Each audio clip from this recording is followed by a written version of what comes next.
Hello, my name is Matthew, and Steve Donahue and I have had our ongoing book club. And for the month of October, we are reading Dune by Frank Herbert.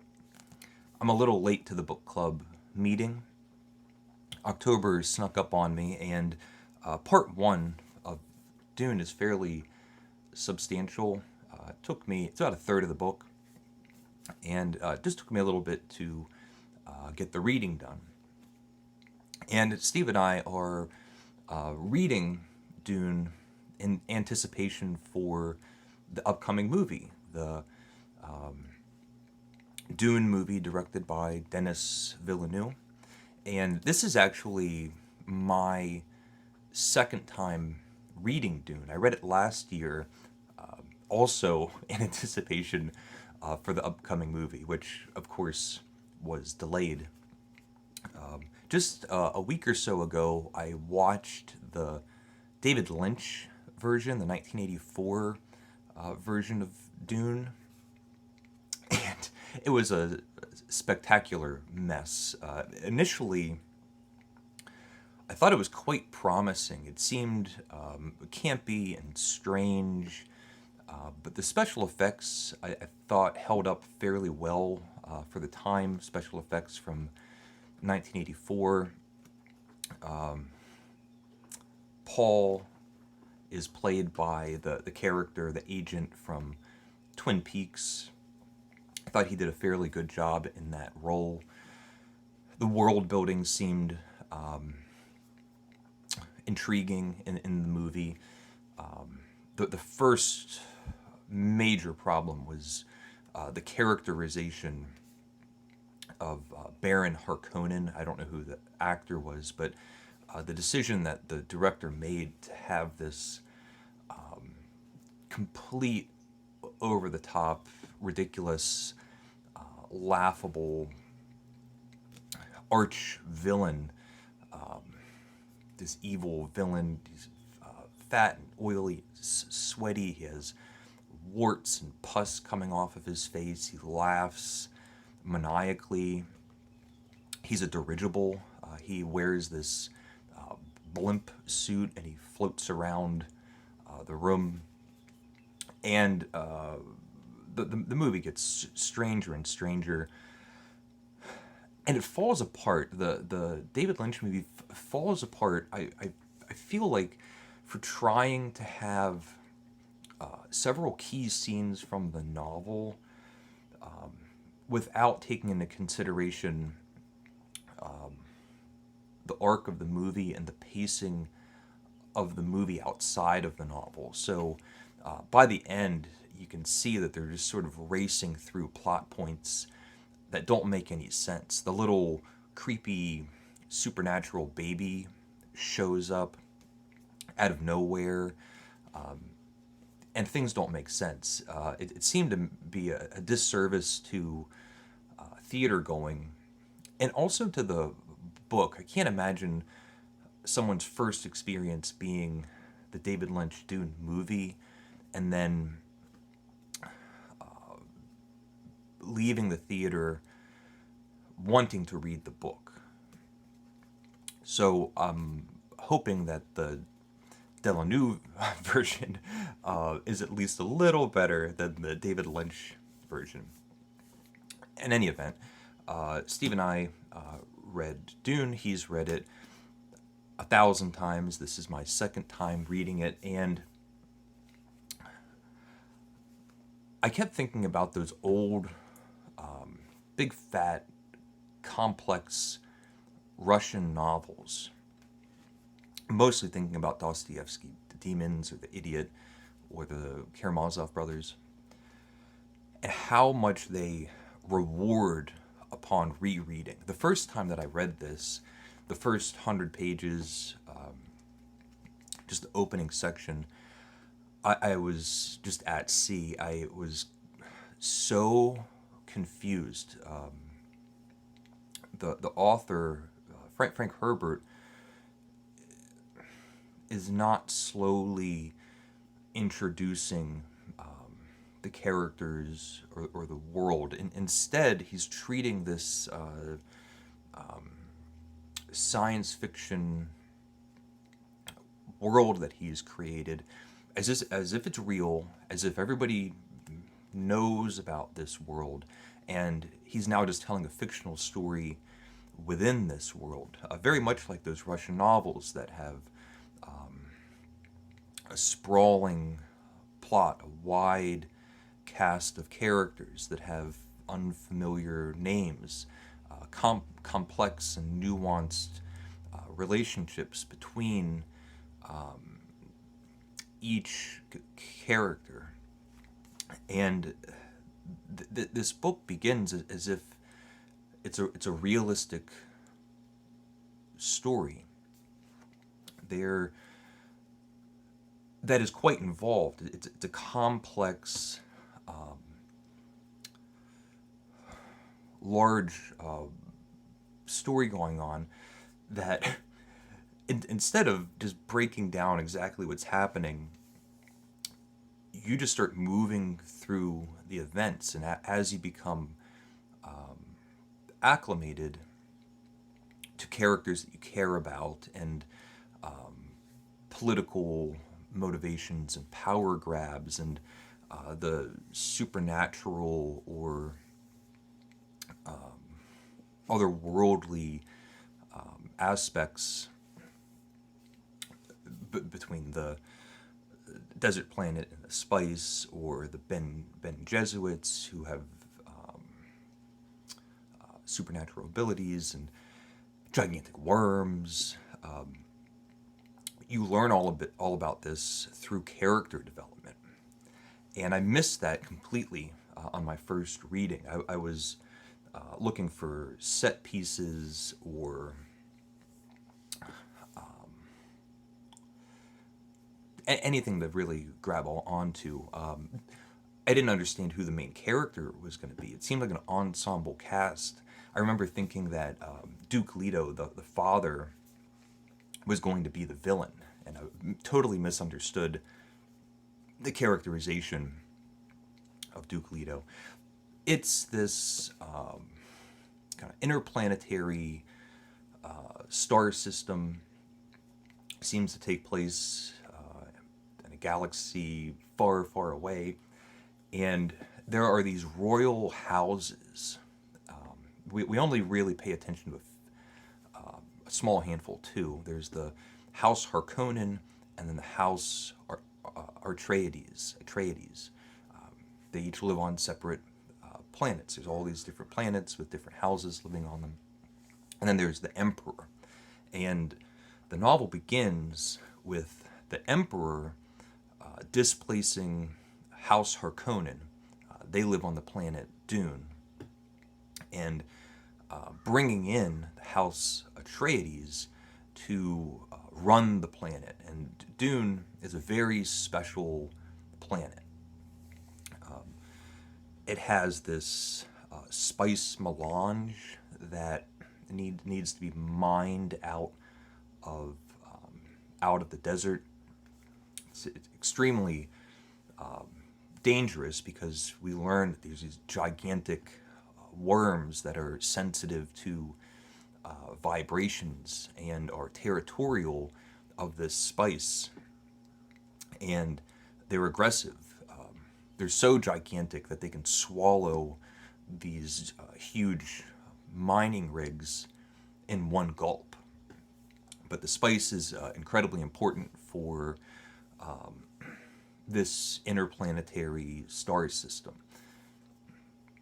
The House Atreides is having a hand forced on them to move over to the desert planet. House Harkonnen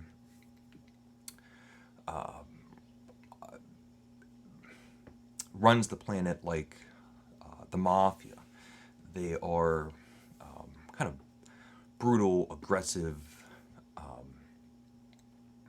mob-like figures. There's a native population, the Freemen, that live on the planet Dune, and they are just completely displaced, and the Harkonnens would be just as happy if they got wiped out. And House Atreides knows that this is a trap, or that they are being sent off into serious peril. There's no choice. They don't have any choice. They have to go. And the House Atreides, we have Duke Leto and his concubine, Lady Jessica, who is part of the Ben Jesuit. It's this supernatural, super-powered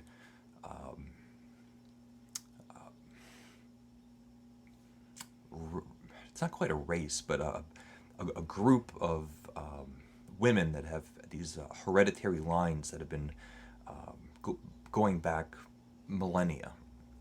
And one of their special abilities, they can sense truth, and they can kind of read people's minds. They have a way of speaking in a very particular way that can persuade people to act against their wishes, or to completely frozen, to like paralyze somebody just by the act of speaking. And they can also dictate the sex of their offspring.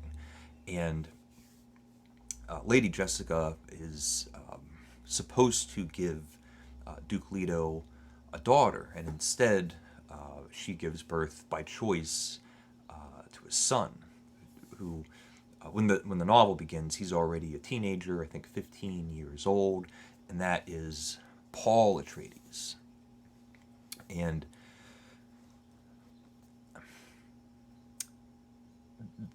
those three alone have an extremely complex family dynamic. Lady Jessica and Duke Leto are not married.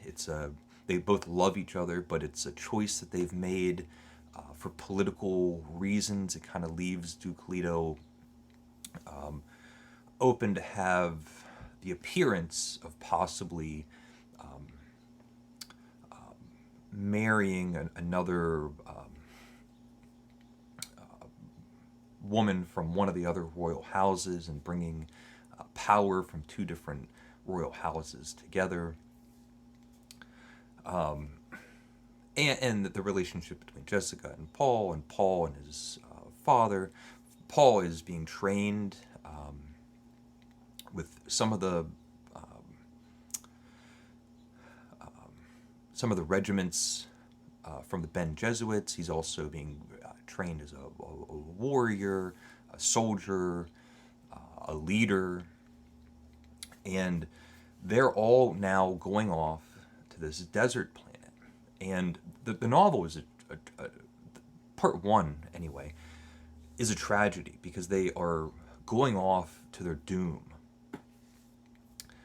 And Duke Leto just believes maybe they can get through it. He has a loyal group of people around him that are clever and smart, strong, strategic. Maybe just through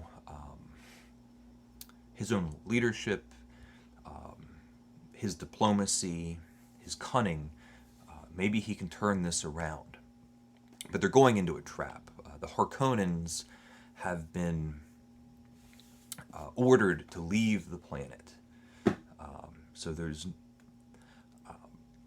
not supposed to be any sabotage. There's not supposed to be any funny business. But of course there is. And it was built into this plan. The House Atreides are sent there for their royal house to be destroyed.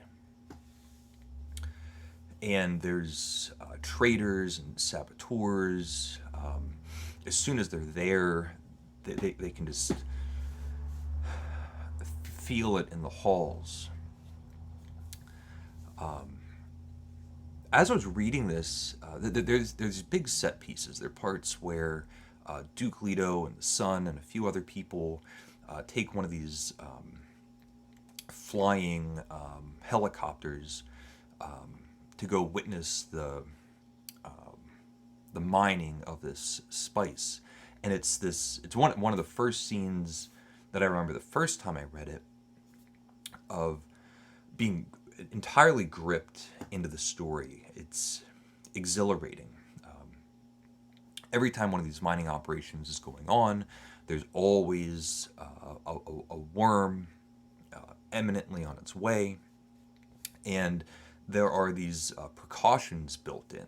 They'll set up, mine the spice, and then be scooped up at the last minute, rescuing the people, and the whole rig itself gets extracted, and all of the contents of the spice. Their first expedition goes horribly wrong. There's no rescue copter to extract the mining rig. And what they could have witnessed while they're flying around in their little space machine is just a mining rig with a full crew and a full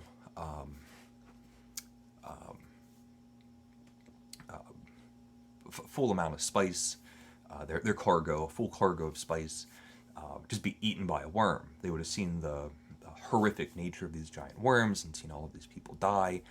And instead, Duke Leto makes a decision. He brings the copter down and saves all of the people.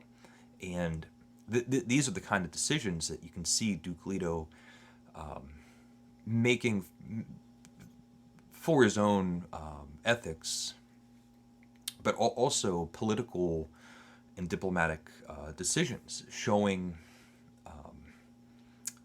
the people that he's going to be ruling over that they can trust him and be behind him. And there are these great scenes like that. There's also this banquet scene, which I remember squeezing out.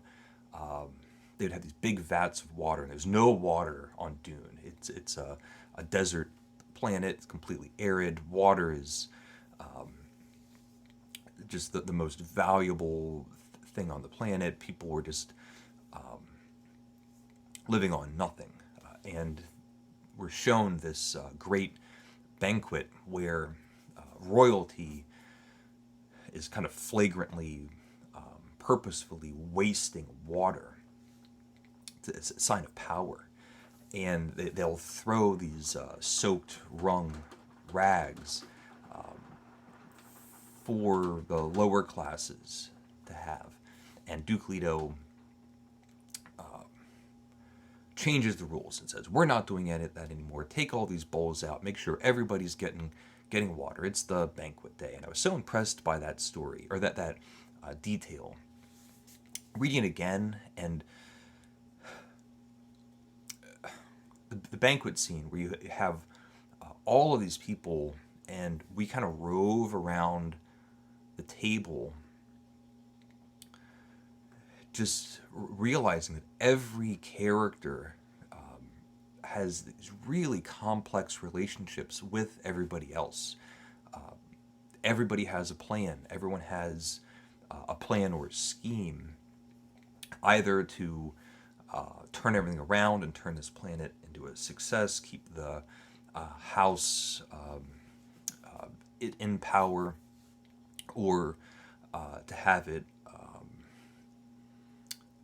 destroyed. It's incredible. But what I realized reading it a second time is how much of the story is explained. The exposition is explained so masterfully.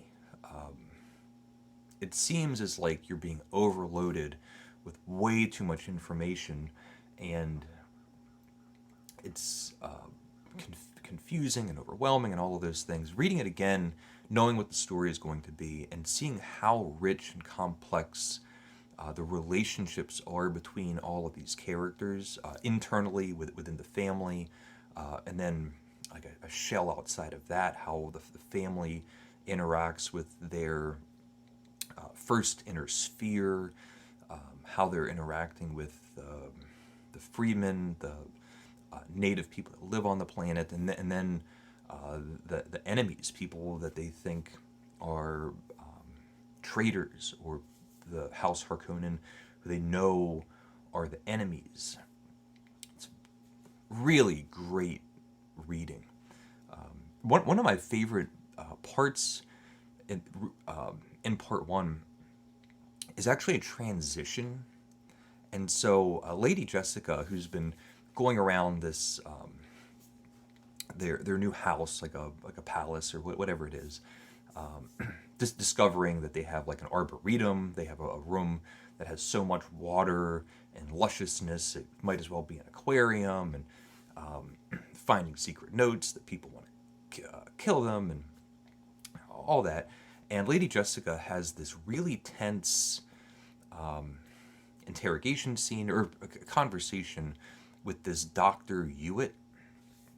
And the doctor, in this interplanetary star system where there's all of these houses and all of this, these doctors are marked so as that they are 100% trustworthy.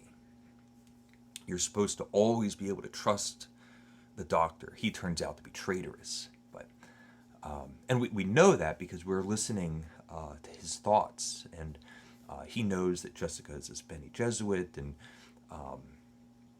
he's actually subtly manipulating his hesitation in speaking and his awkwardness in order to throw her off. She'll think that he's uncomfortable, and that's why she's getting a false read on him.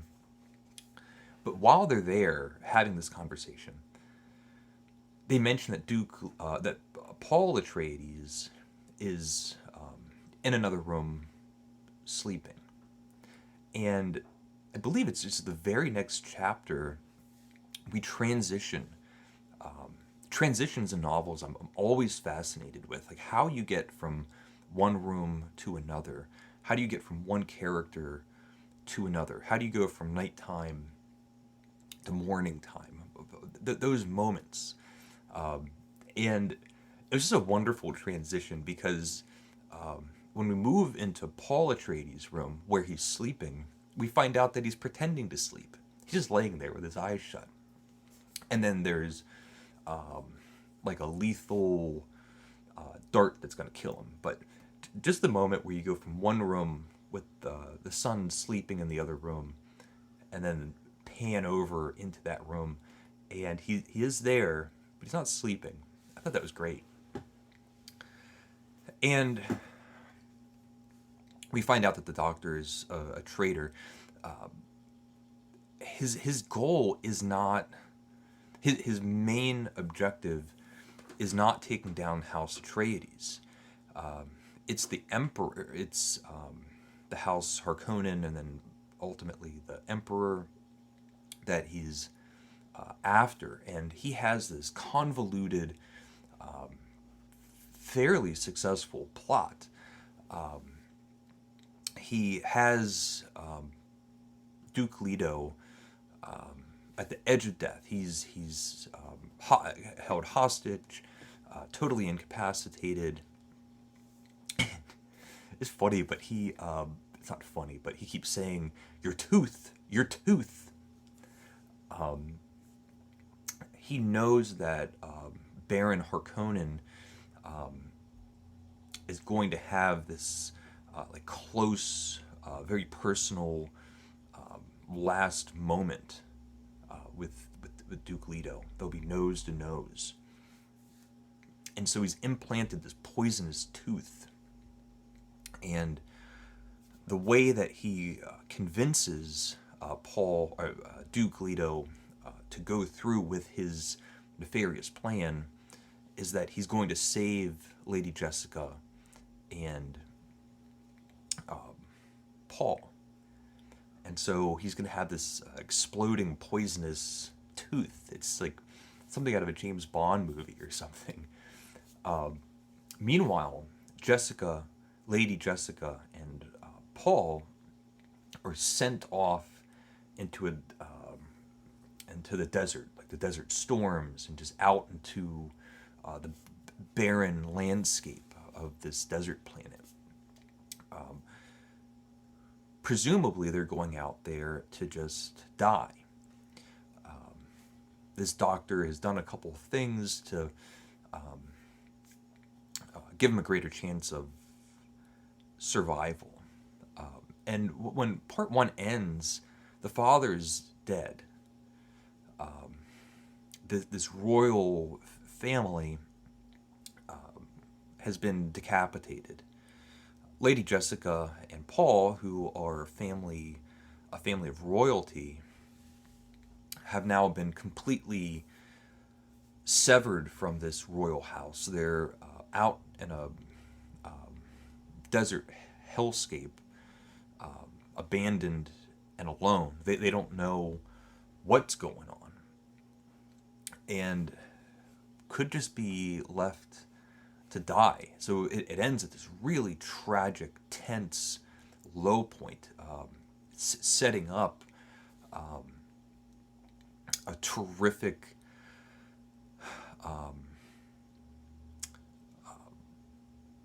a story arc of vengeance or retribution, coming back and setting things right, like a Greek drama that the sun comes back.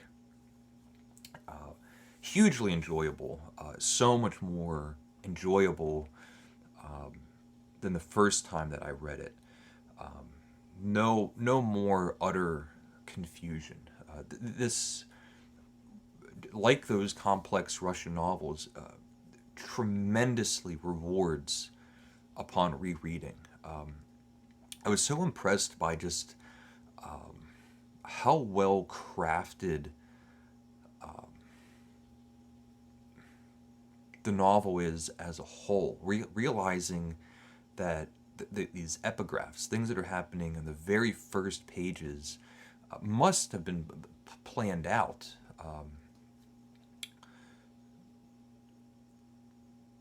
What's going to be happening later on in the meat of the book and in the ending? How are these characters growing and changing? And it's wonderful. So that's Dune by Frank Herbert.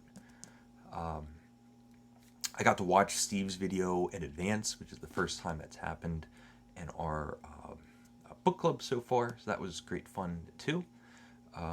Let me know if you're reading along, and let me know if you have any thoughts about anything that I had said or anything about the book or Steve had to say. I'll leave a link to Steve's video as well. So thank you for watching. Leave a comment if you would like, and take care.